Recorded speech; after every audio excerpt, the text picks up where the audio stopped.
ஆட்சியாளர் இதை மிஸ் பண்ணிட்டாங்களா சார்? இந்த மாதிரி கட்டாயமா அவங்க வந்து முதல்ல ஏன் விலைவாசியை கட்டுக்குள் வைத்திருக்கணும் அப்படிங்கிறதுக்கான நம்பர் 1 லெசன் இந்த நாடுகள் எல்லாமே. அப்போ அது விலைவாசியை கட்டுக்குள்ளே வைக்கிறதுக்கு 2-3 இன்ஸ்ட்ருமெண்ட்ஸ் ஒரு நாட்டுக்கு இருக்குது.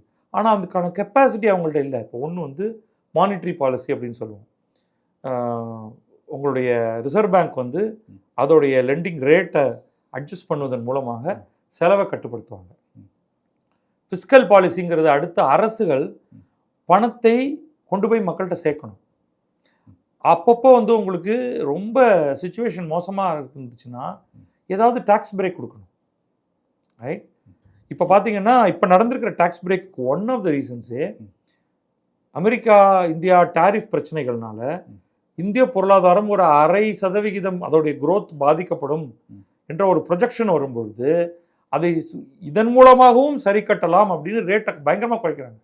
ஒரு உதாரணத்துக்கு நம்ம வெறும் ஏழை மக்களுக்கு மட்டும் இல்லை, on an average middle car வாங்குறவங்க எல்லாருக்கும் 70-80,000 1 லட்சத்துலேருந்து, நான் ரொம்ப சொகுசு கார்களே விட்டுட்டேன், நார்மல் என்ட்ரி லெவல் கார்லேருந்து மிட் சைஸ் காருக்கு கிட்டத்தட்ட 50,000 1.5 லட்சம் 2 லட்சம் ரூபா வரைக்கும் சேவிங்ஸ் கிடைக்குது.